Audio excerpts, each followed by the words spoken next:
My sister became friends with Andrew Chan when he was an inmate in the Bali prison in Indonesia, and she was a prison visitor.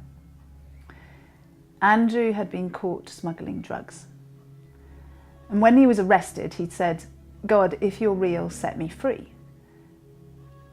Andrew went to court and he was given a death sentence.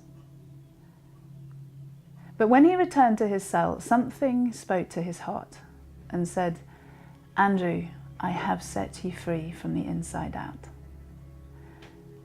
And that moment began a journey of change for him. 10 years later, a new Indonesian president who took a hard line on drugs was elected. By this stage, Andrew had changed so much and he'd become such a force for good that many hoped that he would be spared from the new wave of executions. And I was one of those who hoped.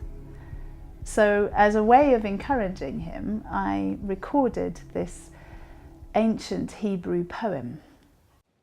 I make my home within the shadow of the provider, hidden in the strength of God Most High. In him I always feel safe and secure. Here's how I describe him. He's the hope that holds me and the stronghold to shelter me. The only God for me and my great confidence. He will rescue you from every hidden trap of the enemy, and he will protect you from false accusation and any deadly curse. His massive arms are wrapped around you. You can run under his covering of majesty and hide. His faithfulness is a wraparound shield keeping you from harm. You will never worry about an attack of demonic forces at night, nor have to fear a spirit of darkness coming against you. Don't fear a thing. Whether by night or by day, evil forces will not attack you, nor the powers of darkness launched against you, for God will keep you safe and secure. Even in a time of disaster, with thousands and thousands being killed, you will remain unscathed and unharmed. When we make our home within the shadow of the God Most High, our secret hiding place, we will always be shielded from harm. How then can evil prevail against us or disease infect us? God sends angels with special orders to protect you wherever you go. If you walk into a trap, they will be there for you and keep you from stumbling. You will even walk unharmed amongst the fiercest powers of darkness, trampling every one of them beneath your feet. For this is what the Lord has spoken to me. Because you have chosen to be my great lover, I have chosen to greatly protect you.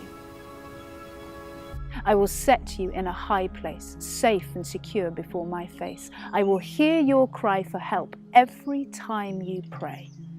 And you will find and feel my presence even in your time of pressure and trouble. I will be your glorious hero and give you success. And you will feast your eyes on the fullness of my salvation, drinking deeply of me.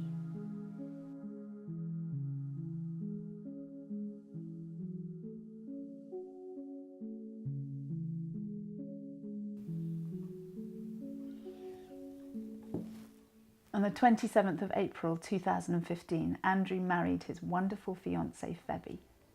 She had visited him in prison for many years. My sister said it was the most wonderful occasion. On the 29th of April 2015, Andrew Chan was executed. It was devastating. The next day, I was walking through King's Cross Station when I received a message from my sister telling me that as they had been led from their cells to the execution site, all 8 condemned men had been singing Amazing Grace. And halfway through their second song, 10,000 Reasons, they'd been shot down looking their executioners in the eye. I stood on the station, choking back tears. I didn't know if I was laughing or crying. You see, Andrew loved to sing. He really loved to sing. And 10,000 Reasons was his favourite song. And he'd made it his last. The previous night, the prisoners had shared a cell, and they'd spent the night singing and painting. And one of them had painted this huge human heart.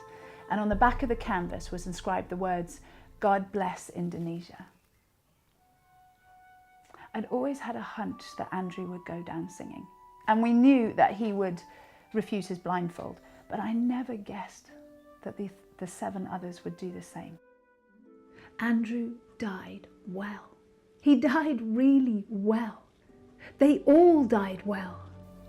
And I realised that that psalm speaks of something far deeper than I can really connect with. But it's good. It's really good. And Andrew had indeed been set free from the inside out.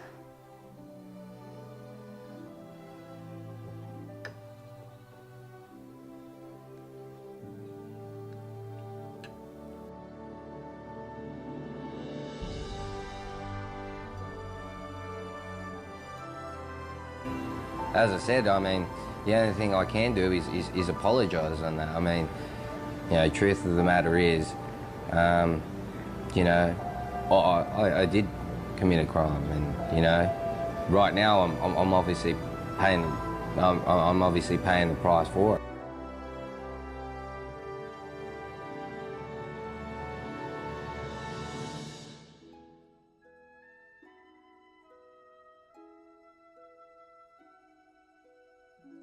Hey, maybe one day I won't be able to get up. One day I won't, you know, one day I possibly won't have the chance to get up.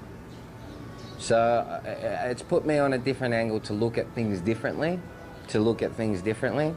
probably to cherish life a lot more than what I did.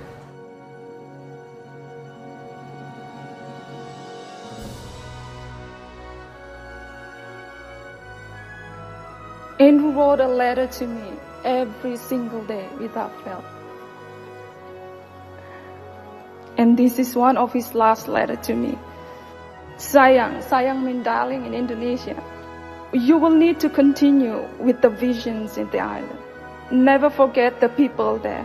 I have found love for them through you. Continue to fight for the rights of justice in this country.